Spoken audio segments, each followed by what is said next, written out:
From the Bronx TV and radio studios here at UTPA in Edinburgh, it's the Bronx Sports Report. What's up, Bronx Nation? I'm Matthew Maciel, and we have a great show coming up for you guys. Today, we take an interesting look at the most controversial topic in sports, bullying in the NFL, plus a rundown of all the end-of-the-year awards in Major League Baseball.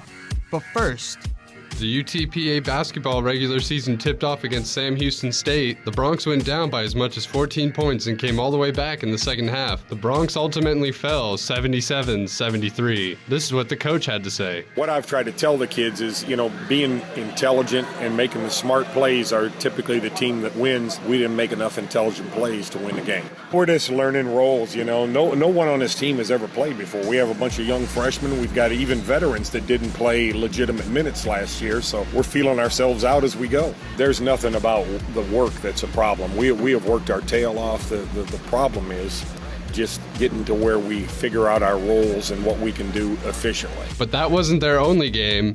On Monday, the Bronx faced the University of Houston in another thrilling game. The Bronx kept it close throughout the heated contest, but fell just short with a final score. Cougars 77, Bronx 65.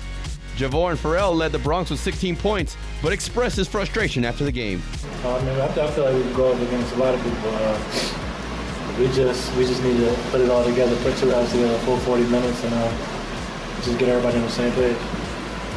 The Bronx had to quickly forget about the loss. Houston Tillotson University came in on Wednesday night to the Fieldhouse, and the Bronx were still looking for their first win of the season. The Bronx jumped out ahead early in the game and took a lead at halftime 38-17. Led by Javoran Farrell, the Bronx kept their feet on the gas pedal and beat the Rams 94-62. The team's next 7 games are on the road, but the next home game will be Saturday, December 7th against the University of Texas at San Antonio, right here at the Fieldhouse at 7 o'clock. For Bronx Radio Sports, I'm Daniel Morales. This week started off on Friday, November the 8th, with the Bulls overtaking the Jazz, the Timberwolves outplaying the Mavericks, and the San Antonio Spurs beating the Golden State Warriors. The Sacramento Kings lost to the Portland Trail Blazers, while the New Orleans Pelicans outplayed the Los Angeles Lakers. Also, the Thunder outplayed the Pistons, the Pacers beat the Raptors, and the 76ers defeated the Cavaliers. Lastly, the Wizards outplayed the Nets, the Celtics beat the Magic, and the Knicks won over the Bobcats. On Saturday, November the 9th, we had the Raptors beat the Jazz, the Celtics beat the Heat, and the Pacers beat the Nets. The Magic took a loss against the Hawks, and the Cavaliers narrowly beat the 76ers. The Clippers beat the Rockets,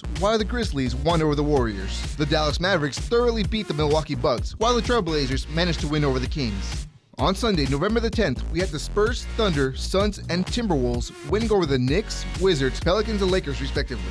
On Monday, November the 11th, we had the Hawks beating the Bobcats, the San Antonio Spurs completely crushing the Philadelphia 76ers, and the Pacers beating the Grizzlies. We had the Celtics beating the Magic, Bulls winning over Cavaliers, and the Rockets defeating the Raptors. The night ended with the Nuggets beating the Jazz, the Trailblazers winning over the Pistons, and the Clippers narrowly beating the Timberwolves. Tuesday, November the 12th, was a short day as the Heat beat the Bucks, the Mavericks beat the Wizards, the Lakers defeated the Pelicans, and the Warriors outplayed the Pistons. We close out the week on Wednesday, November 13th, with the Magic narrowly defeating the Bucks, the 76ers outplaying the Rockets, and the Bobcats winning over the Celtics. The Knicks had a close game with the Hawks, the Timberwolves beat the Cavaliers, the Raptors took out the Grizzlies, and the San Antonio Spurs won over the Washington Wizards. The Jazz beat the Pelicans, the Nuggets won over the Lakers, and the Kings won over the Nets. Lastly, the Clippers beat the Thunder, while the Trailblazers beat the Suns by a single point. For Bronx Radio, I'm Carlos Garza.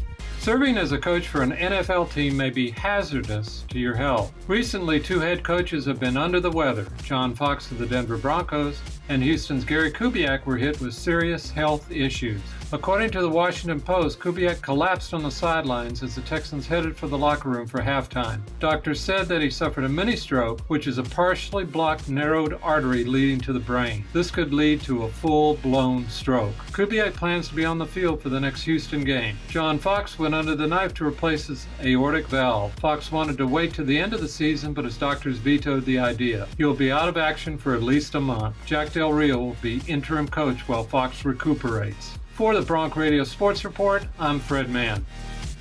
Bullying is something that can happen to anyone, whether you're a little girl or a professional football player. Recently, NFL player Richie Incognito has been suspended for allegedly bullying Miami Dolphin teammate Jonathan Martin. Incognito has been commented saying, "People do not know how we communicate with each other." Martin had enough of the bullying and ended up leaving the team. The NFL is still investigating the allegations. For Bronx Radio Sports, I am Khadija Sarate. Hello and welcome to the Week 11 edition of the Bronx Radio Fantasy Football Minute. Seahawks quarterback Russell Wilson has been on absolute absolute fire over the last 4 weeks, ranking 3rd in fantasy points among quarterbacks. Wilson's success in the stat sheet should continue against the Minnesota Vikings, who have surrendered an average of over 20 fantasy points per game to opposing signal callers since week number 7. Chargers tailback Danny Woodhead has been a top 20 fantasy running back over the last 4 weeks, and his success is likely to continue against the Miami Dolphins. Their defense has been awful against the run, allowing an average of 24 fantasy points to opposing running back. Washington Redskins wide receiver Pierre Garçon has been going off in the stat sheets over the last 2 weeks, posting a combined 291 yards with 1 touchdown and 35 fantasy points. His success should continue against the Eagles, who have surrendered the 8th most fantasy points to opposing wide receivers this season. Colts tight end Kobe Fleener had a team-leading 10 targets last week, and I'm expecting the Tennessee Titans to shift their focus on stopping wideout T.Y. Hilton. I think the Colts will continue to struggle running the ball here, which means Fleener should continue to get some more love from Andrew Luck. That'll do it for me this week. For Bronc Radio Sports, I am Javi Guerrero.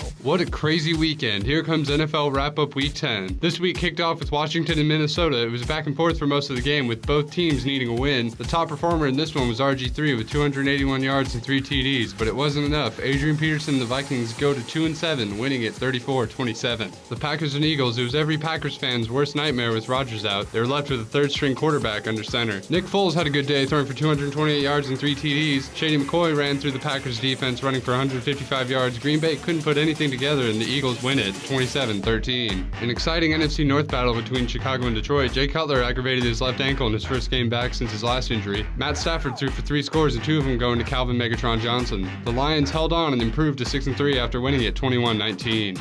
Jaguars and Titans, Jacksonville still looking to get their first win. Jags went up early, but the Titans started about to come back in the 4th. Jacksonville holds on to win it 29-27. It was a very strong defensive game for the Panthers at San Francisco. The Panthers shut down Kaepernick and the 49ers offense, and the Panthers go to 6-3, winning it 10-9. Steelers and Bills, after Big Ben said he would ask for a trade at the end of the season, he threw for 204 yards, TD, and an INT. There wasn't much doubt throughout this one, and Pittsburgh got the W 23-10. The Falcons continue to struggle this season. The Seahawks come to Atlanta and dominate. Russell Wilson threw for 287 yards and 2 TDs. Seattle makes it look easy, winning at 33-10. Rams and Colts, Tavon Austin had a career day and showed off his speed with 2 grabs for 138 yards, 2 receiving TDs, and a 98-yard punt return for a touchdown. St. Louis stuns Indianapolis 38-8. Giants and Raiders, this one was close throughout. Giants RB Andre Brown rushed for 115 yards and a score. New York holds on to win at 24-20. Tampa Bay and Miami, the Bucs still looking to get their first win, and Miami looking to stop their losing streak. It was another close game, but the Bucs pulled it out 22-19. San Diego and Denver, Manning had a good day throwing for 330 yards and 4 scores. Demaryius Thomas had 3 of those TDs and 108 yards. There was a scary moment for Broncos fans with Manning going down with a leg injury, but he finished the game. The Broncos take the W, go to 8-1. The score, 28-20. The Cowboys and Saints, the Saints look to be unstoppable on offense, and on defense, former Cowboys defensive coordinator Rob Ryan helped make it difficult for Romo on the offense. Brees threw for 392 yards and 4 TDs. The Saints running game was firing on all cylinders, with Mark Ingram with 14 carries for 145 yards and TD. The Saints dominated Dallas 49-17.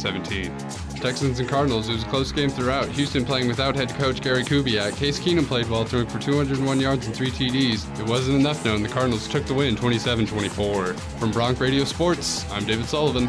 The Bronx volleyball team took on Chicago State at the Fieldhouse this past Thursday and came away victorious. The first set was a breeze for the Bronx, but as the game wore on, the team felt Chicago State trying to claw their way back in it. Junior Krista Freitas talked about Coach Yale's game plan. Be positive. Just keep going. Just keep going.